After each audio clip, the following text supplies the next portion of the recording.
얼마 전에요. 제 아들이 결혼을 하고 싶다고 했거든요.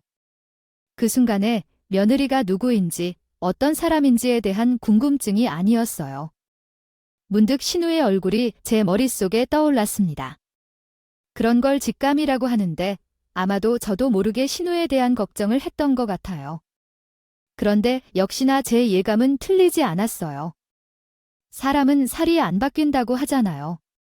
그게 맞더군요. 신우, 그 인간은 결혼에 대해 뭐가 있는지 예전부터 그 모양이었습니다. 제 결혼 때도 그랬죠? 저랑 신우가 싸운 역사가 화려했어요. 제가 큰 아이를 출산할 즈음에 신우 희가로 했어요. 노처녀로 늙으면서도 계속해서 스트레스를 주면 어쩌나 했는데 다행히 결혼은 하더라고요. 그리고 저희 큰애가 2살이 됐고 저희가 둘째를 계획하는 중이에요. 신우가 아이를 어느 때쯤 낳았는지 궁금하셨어요. 거의 제 큰아이랑 1살 차이로 아들을 낳게 되었어요. 아무래도 연령대가 비슷해서 그런가 신우가 저에게 이것저것 요구하는 일들이 많았습니다. 둘째가 생긴 상황이었으면 단호하게 거절했을 텐데 아직 애가 들어서지 않았던 상황이라 신안 다 어려웠거든요. 그래서 한 번은 알겠다고 하고 넘겼지만 어느 순간에는 정말로 심해지더라고요. 남편에게도 이야기했지만 중간에서 이러지도 저러지도 못하고 있는 남편 때문에 신우에게 단호하게 말했습니다. 그러더니 신우도 알겠다고 하더라고요. 그리고 그 다음에는 둘째가 임신했어요. 첫째가 있어서 더 많이 신경 쓰이고 챙겨야 할 것도 많았어요.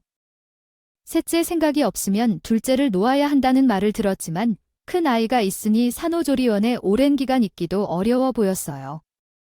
그래서 집에서 산후조리를 할 수 있는 방법을 알아보고 있었어요.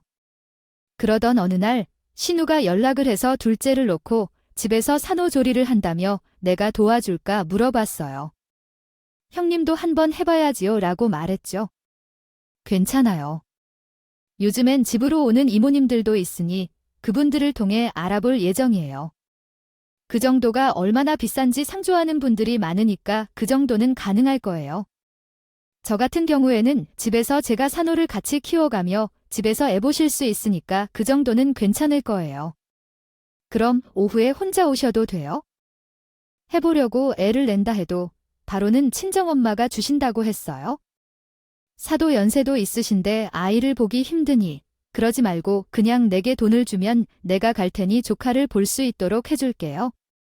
제안을 거절했지만 그날 저녁 남편도 신우한테 무슨 말을 들었는지 저한테 와서 신우에 대한 얘기를 꺼내기 시작했습니다. 누나가 그러시던데 당신이 나오면 첫째도 신경 쓰일 텐데 와서 봐주시는 것보다 누나가 더 편하지 않을까요? 엄마가 오시는 게 훨씬 더 편하지 않겠어요? 무슨 말이냐고 하면 장모님 연세도 있으신데 힘들 거 아니냐고요. 누나도 도와주고 싶어서 그러는 것 같은데 처음에 신우가 첫째 아이를 봐준다고 했을 때만 해도 말도 안 되잖아요. 그러다가 제가 생각하길 남편도 그렇고 충분히 생각해보니 친정엄마를 고생시키는 것보다는 신안 부탁하는 게 나쁘지 않을 것 같았어요. 그래서 남편에게 이해했다고 말했죠. 그렇게 해서 둘째를 낳고 일주일 동안 산후조리원에 있었는데 집으로 돌아왔습니다. 집에 도착하자마자 신우가 벌써 와 있었어요. 그런데 둘째를 보고는 너무 예쁘다며 아이를 데리고 나갔어요. 신우는 아들이 있어서 그런가 우리 딸을 매우 예뻐했어요. 그래서 어느새 주인공이 되는 상황들이 조금씩 생기기 시작했어요. 애는 이렇게 키우면 안 돼. 내가 이렇게 힘들게 해놓은데 왜 다시 이렇게 해? 형님, 제가 이렇게 하는 게 편해서요. 그냥 이렇게 할게요. 그리고 첫째 등원 부탁드릴게요. 오늘은 올케가가 내가 악기를 보며 조카도 나보다 엄마와 같이 있는 게 좋을 거 아니에요? 따뜻한 날씨일 때 아이를 낳았다면 둘째를 형님에게 맡기고 첫째 아이와 함께 나갔을 거예요.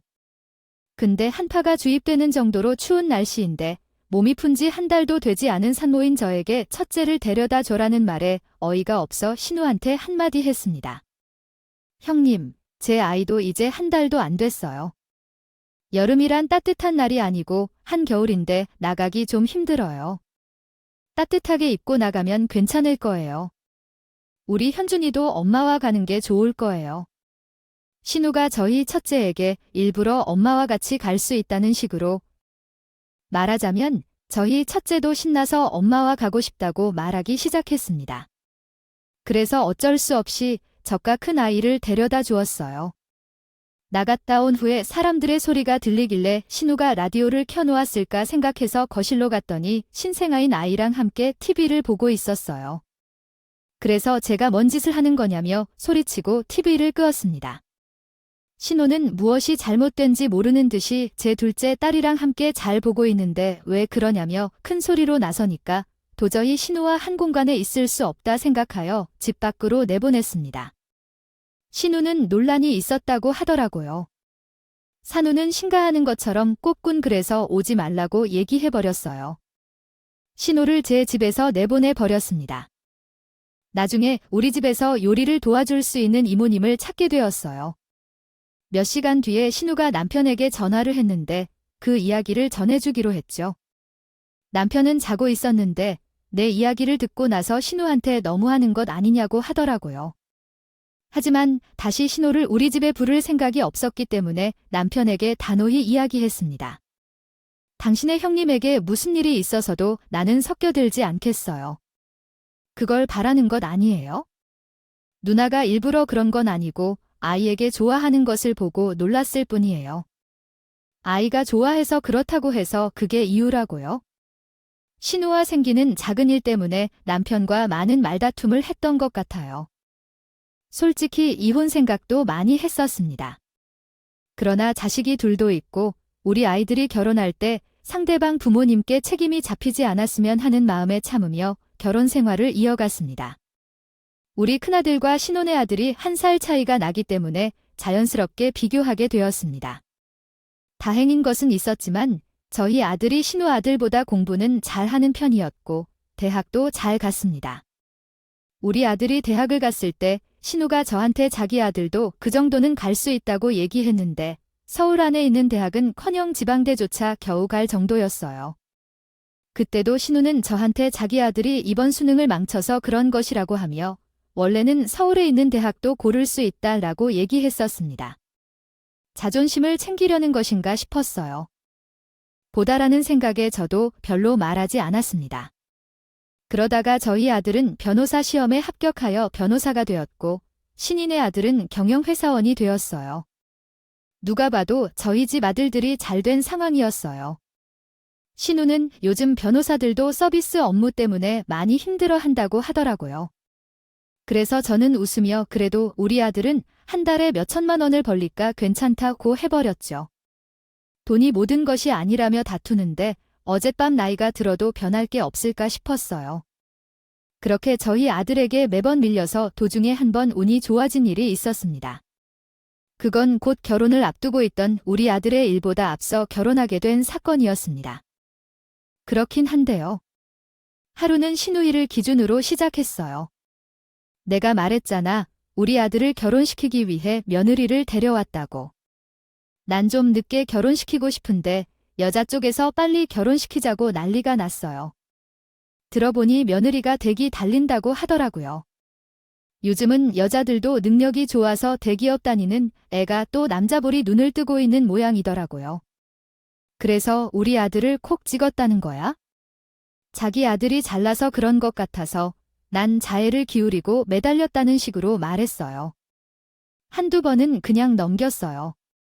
평생을 우리 아들에게 헌신했는데 이번에 얼마나 좋을지 생각하며 참으려고 했어요. 그래서 매번 신우의 자랑을 듣고 아이로 손을 쓰며 참았습니다. 그러나 좋은 소리도 자주 들으면 화가 난다고 하잖아요. 이야기를 할 없어요. 매번 아들과 비교하는 소리를 듣다 보니 어느 순간 내 기분도 이상해졌어요. 신우는 내 표정이 좋지 않은 걸 봤을 텐데도 그날도 아들에 대해 말을 하며 자기 아들이 최고라는 식으로 이야기하기 시작했어요. 우리 조카가 변호사면 뭐해? 여자들한테 인기가 없는데? 그러다가 우리 조카가 결혼도 못하고 늙는다는 거 아니야? 요즘 여자들이 똑똑해서 괜찮은 남자 있으면 간다고 하던데.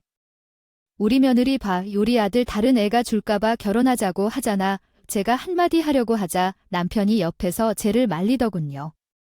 그래서 집에 가는 길에 남편에게 화를 내기도 했어요. 아까 형님 말씀하시는 거 못 들었어. 이번만 한 번도 아니고 매번 우리 아들이랑 비교하자. 아, 누가 봐도 우리 아들이 잘나서. 매번 누나도 비교당하는 것이 힘들었을 거예요. 일찍 결혼시키는 걸 유일한 자랑으로 삼는 게 아니라 그냥 좀 내버려 뒀었으면 좋겠어요. 다른 사람들을 보니 일리가 있더라고요. 결혼을 일찍 하는 것 이외에도 우리 아들이랑 겨룰 수 있는 것은 하나도 없으니 이것만큼은 참고 싶은 생각이 들었습니다.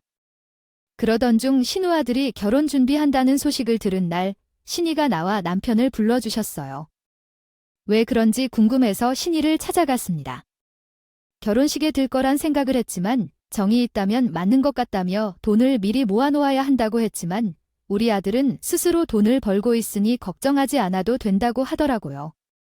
그래도 결혼식을 하려는데 아무 도와주는 것이 없는 것은 좀 그렇다고 생각해요. 같아서 돈을 모으고 있긴 해요. 그래요?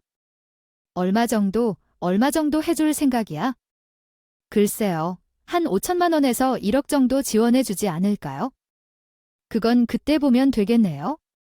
신이는 제 말을 듣더니 갑자기 제 손을 덥석 잡고 부탁하기 시작했어요. 다름이 아니라 내가 돈을 묶어버려서 지금 아들한테 당장 줄 돈이 없는데 5천만 원만 빌려주면 안 될까요? 대기업 다니는 며느리를 데려오려고 돈이 줄줄 새는 그래요. 그래서 그거 저희 아들 장가 보낼 때 쓰려고 한 거라서 드리긴 어려울 것 같아요. 날이 묶은 돈을 빼시는 게 나을 것 같은데 그래도 그게 이율이 얼마니? 내가 갚을 테니까 이번만 좀 빌려주세요. 우리 아들 결혼을 시켜야겠어요. 신우이 집에서 나온 후 고민할 것 같다고 말하고 신우가 워낙 간곡하게 부탁하여 그런지 남편이 저에게 돈을 빌려달라고 물었다. 누나도 급한 상황 같은데 우리가 큰아들을 장가 보내려는데 모금을 돈을 빌려주는 게 어떨지 물어봤다. 약 5, 6천만 원 정도 있잖아. 그러던 중 형님이 돈을 갚지 않을까 의심도 했고 만약에 큰아들이 요즘 만나는 사람과 갑자기 결혼한다면 어떡할지 걱정이 되었다. 신이가 정말 돈을 갚을지 의심이 들었고 만약에 신이가 아들의 결혼 때 돈을 주지 않는다면 어떡할지 생각해 보았다. 그렇게 고민하다가 남편이 신에게만 돈을 줘버렸다는 얘기를 들었을 때 저는 그냥은 돈을 빌려줄 수 없다며 차용증과 각서를 요구했다. 아들이 요즘 만나는 여자가 있어서 언제 결혼할지 모르는 상황이라 가족끼리 돈을 빌려주는 건데 왜 그렇게까지 해야 해. 내가 돈을 갚지 않을까 봐 걱정이야. 그래서 갚겠다고 하는데 차용증이나 약속서를 쓰는 것도 어렵지 않잖아. 그래도 좀 그렇네. 나 못 믿겠어. 솔직히 말해서 그 돈도 적지 않고 내가 믿을 만한 보장이 있어야 하는 것 같아. 아들 결혼 얘기가 나오면 그때는 꼭 돌려줘야 해. 물론 그 전에 돌려주면 더 좋지만. 차용증과 약속서를 언급하니 신경이 빈정거렸다고 생각했는데 그렇다고 아무 말도 안 했어. 남편은 나에게 가족끼리 그 정도까지 해야 하는지 물었지만 나중에 아들이 결혼을 하게 될 때 우리는 돈이 하늘에서 떨어지는 것도 아니고 그때까지 많이 변했어. 그런데 그게 뭔지 그 정도로 너무한 행동이야. 그래서 나는 그렇게 말했고 신우도 갚기로 했던 돈이니까 이 정도는 해야 될 것 같아서 생각했어요. 그리고 1년 뒤에 우리 아들도 결혼하고 싶어하는 여자가 생겼다고 얘기를 했습니다. 만나본다는 말은 들었지만 결혼까지 언급하니까 너무 좋더라고요. 그래서 아들에게 어떤 여자인지 한번 보고 싶다고 했습니다. 그러자 아들이 천천히 볼게라고 하길래 그 사실을 남편에게 말했어요. 아들이 만날 여자가 이미 있었거든. 그 여자와 결혼하려는 것 같아서 아깝게도 나한테 그러더니 나중에 아들이 누구를 만나는지 미리 알아봤어야 했나 봐요. 그랬어. 같은 변호사나 어디서 만났는지 물어봤어. 이것저것 물어봤는데 나중에 얘기해준다고 하더라고. 거기 사도는 어떤 사람들일까 궁금하네. 우리랑 잘 맞았으면 좋겠는데 남편도 아들이 만나는 여자애가 궁금했는지 이것저것 물어보더라고요. 그러다 사돈에 대해서도 물어보게 됐습니다. 그 말을 들은 아들이 미리 말씀드릴 게 있다며 얘기를 꺼내기 시작했어요. 다른 게 아니라 여자친구네는 아버지가 안 계셔서요. 그러니 나중에라도 그런 부분에 대해서는 조심해 주셨으면 좋겠어요. 아빠가 안 계셔서 몸이 안 좋으셔서 돌아가신 거야? 조금 어렸을 때 돌아가셔서 홀어머니 아래에서 자랐어요. 그리고 정말 밝고 긍정적인 사람이에요. 그래서 저도 결혼하기로 결심한 거예요. 이 말을 듣더라도 모르게 걱정이 되긴 했어요. 제 아들이 한 명뿐인데 처가댁이 된다면 어떡하나 고민했거든요.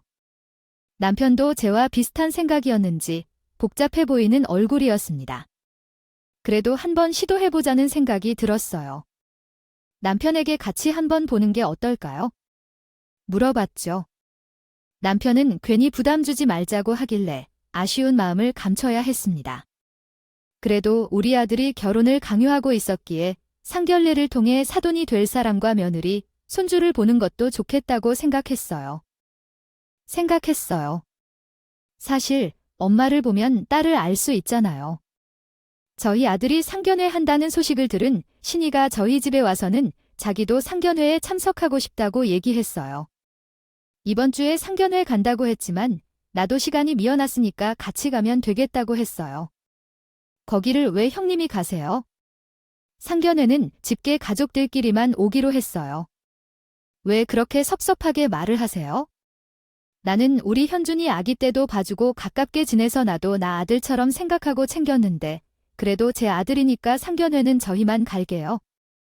신호가 상견례에 참석한다고 하는데 무슨 말도 안 되는 소리인가 싶었어요.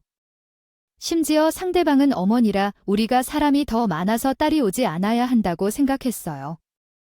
말라고 해야 되나 생각하고 있었는데 신이 참석한다고 하니 어이가 없었죠.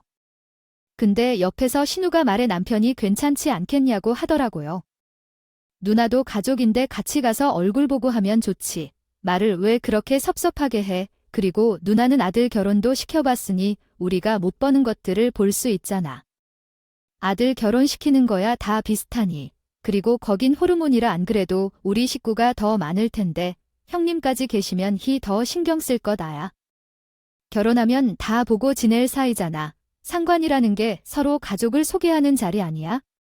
그러니까 겸사겸사 우리 눈하고 같이 가면 되는 거지.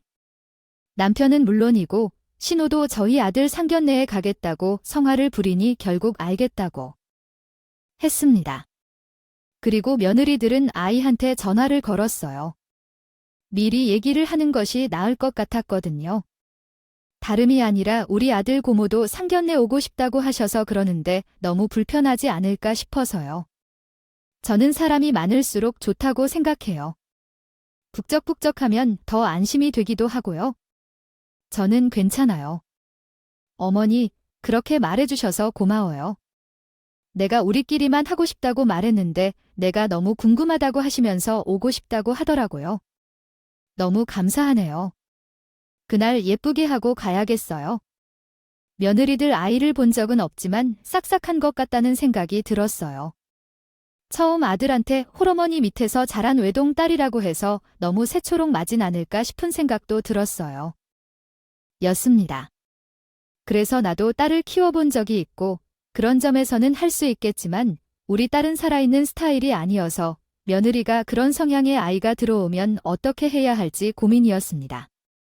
그러나 우리 딸보다 더 애교가 많은 아이인 것 같아서 예전보다 며느리에 대한 호감도가 높아졌고 결국 상견례 자리에 참석하게 되었습니다. 우리만 가족이 많아 보이는 것도 별로일 것 같아서 아들과 딸에게는 상대편 집에 가서 마음을 전하는 것이 낫겠다고 생각했죠. 그래서 서로 형식적인 대화로 시작해서 결국 아이들의 결혼에 대해 이야기하게 되었습니다. 그러나 어느 순간에 신우가 더 적극적으로 물어보는 듯한 느낌이 들었습니다. 오히려 저보다 신우가 더 말을 많이 하는 것 같다는 생각이 들 만큼 상황이 조용했습니다. 신우와 나의 일을 뭐라고 할지 어려웠어요.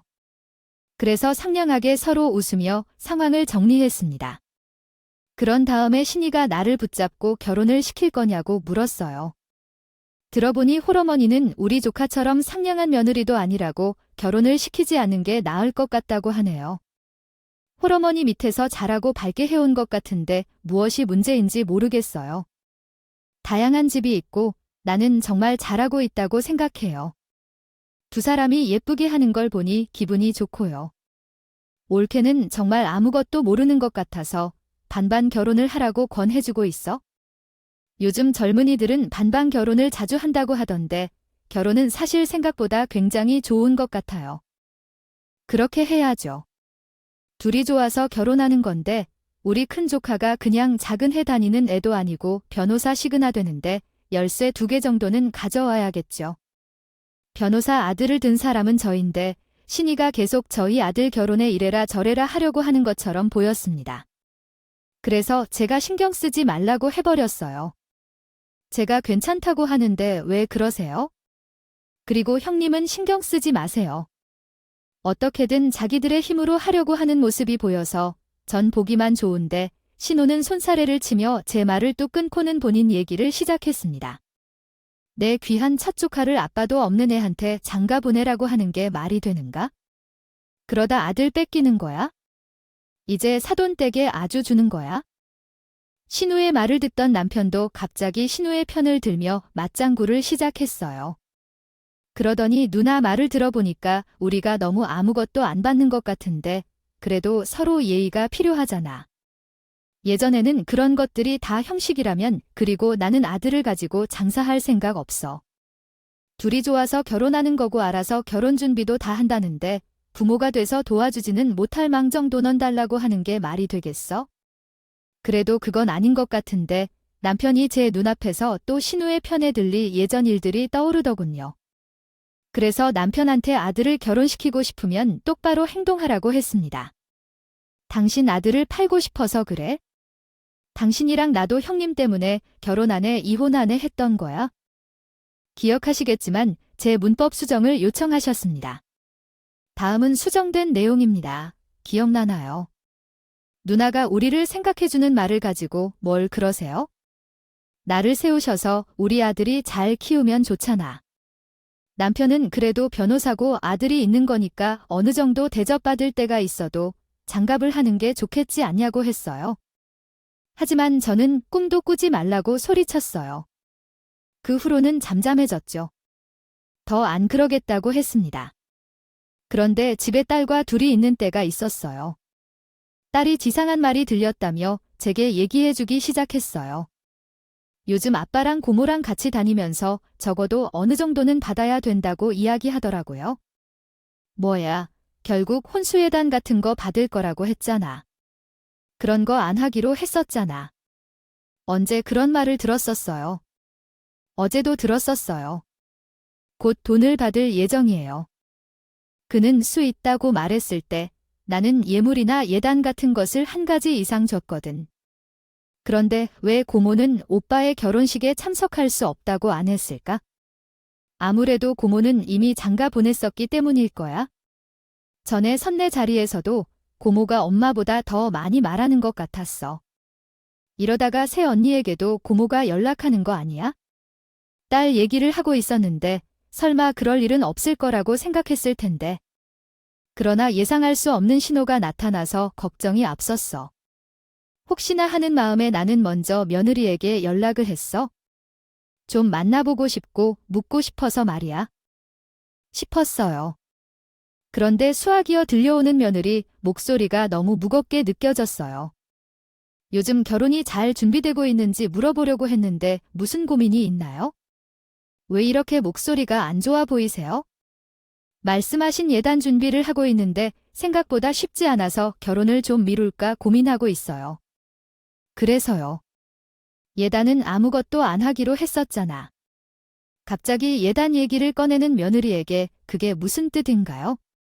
그래서 며느리에게 그것이 무슨 의미인지 물어봤어요. 그러자 며느리가 화들 자놀라며 있었던 일을 털어놨지만 정말 가관이었어요.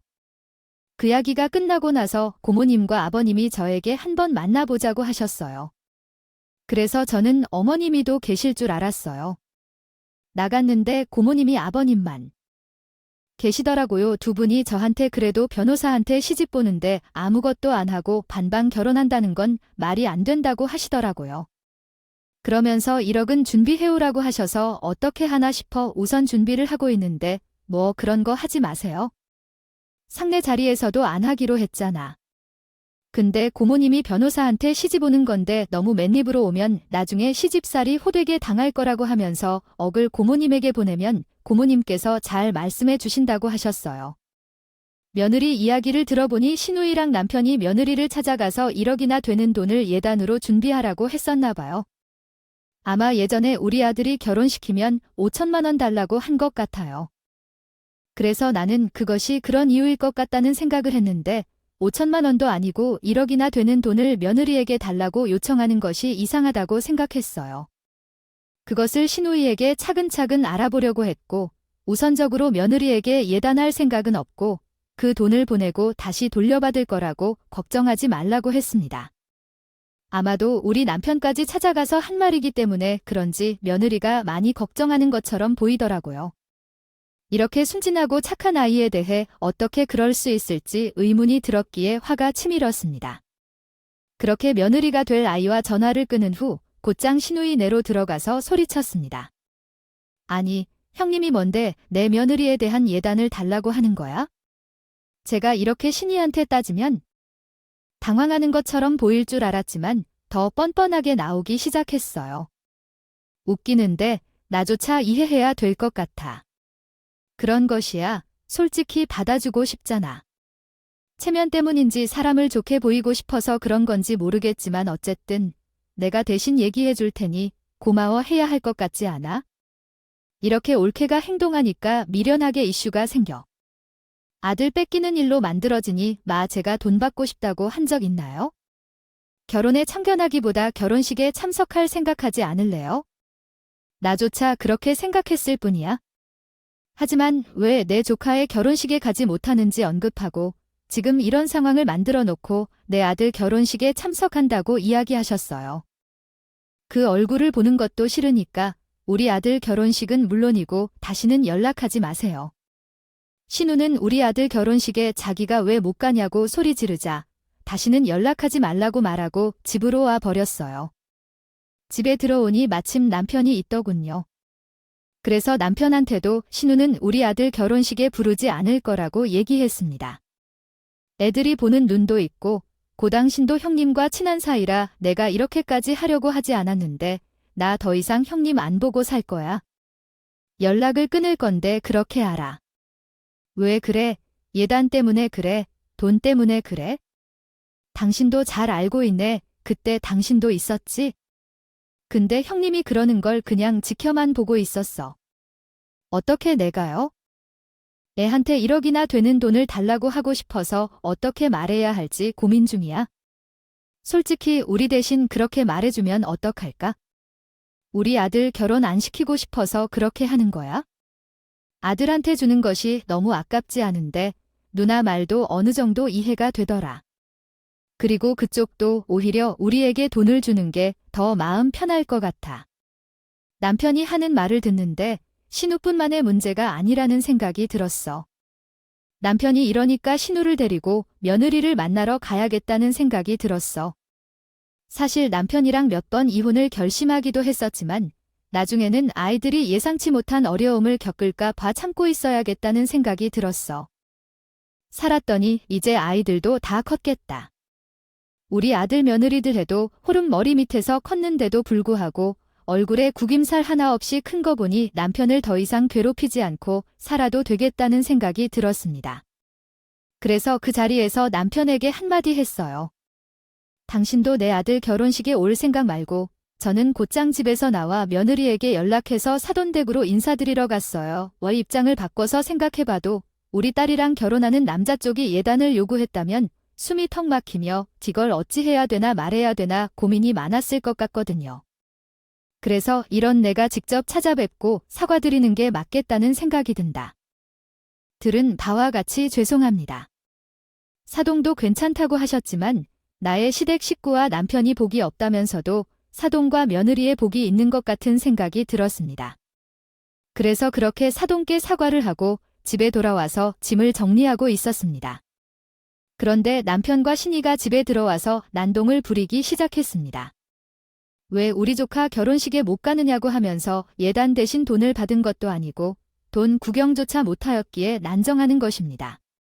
내가 아들 결혼식에 못 가는 것은 어떻게 당단 혼자로 키운 것이 아니라고 막말하는 다음 변화에 대한 의문이 있었습니다. 아닙니다. 내가 다 벌어들인 돈으로 키웠는데 어떻게 이들을 집에서 내쫓아야 하는지 궁금합니다.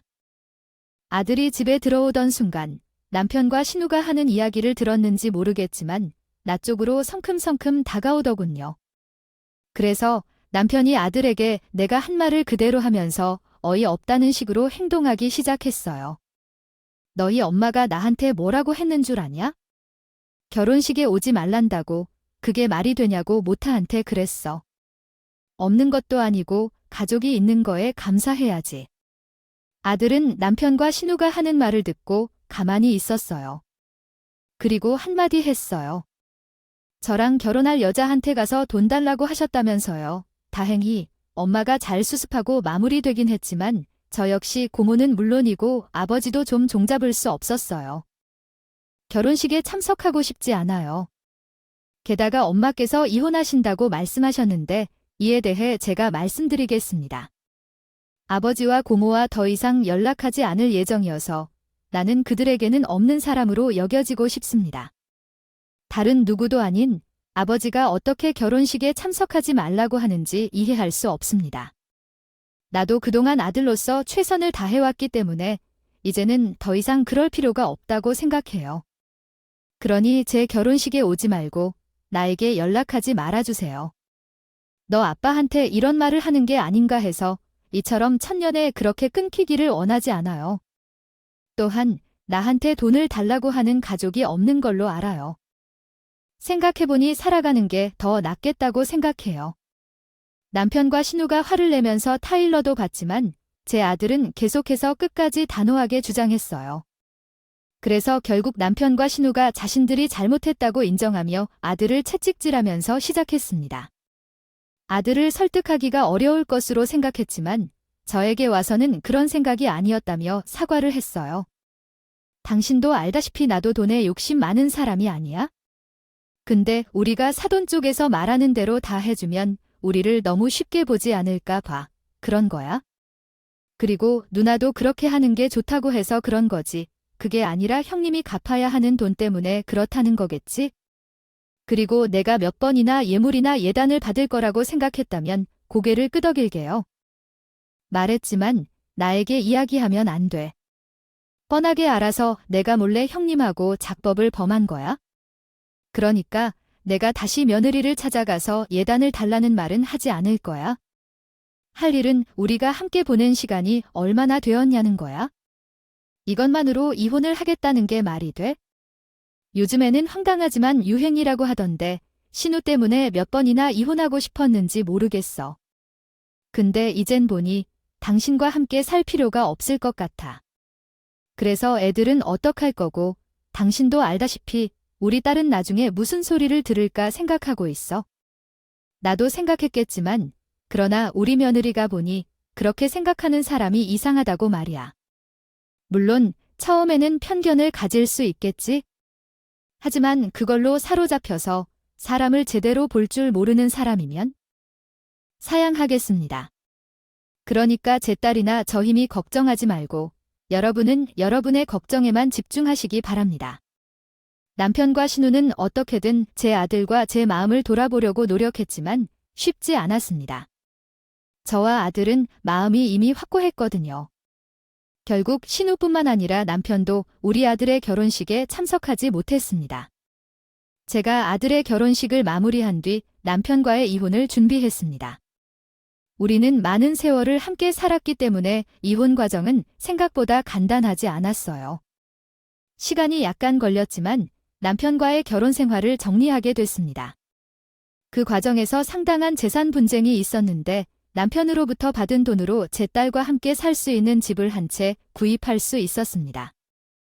어느 날 딸이 핸드폰을 보며 낄낄거리며 웃기 시작했어요.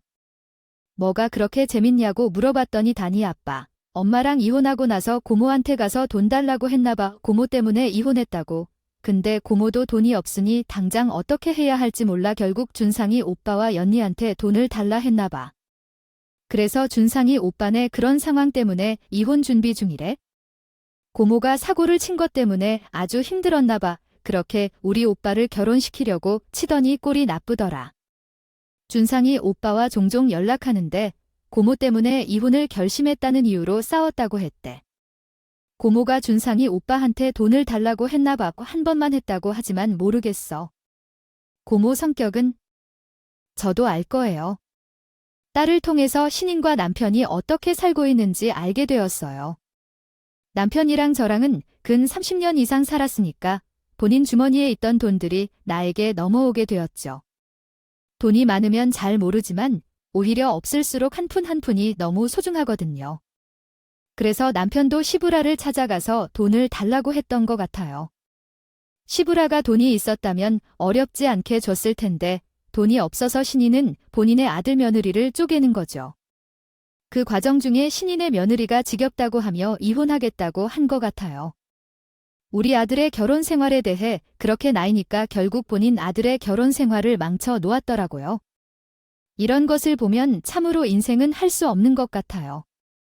며느리 자랑을 그렇게 하던 신인의 아들은요. 결국 이혼하게 되었고 그 덕분에 자유를 찾게 되었어요. 근데 더 일찌감치 해둘 걸 그랬었죠. 그랬다면 스트레스를 받을 일도 없었을 테니까요. 긴 시간 동안 제 이야기를 들어주신 모든 분들께 감사드립니다. 오늘도 저희 채널에 방문해 주셔서 감사합니다. 더 좋은 이야기를 전달해 드리겠습니다.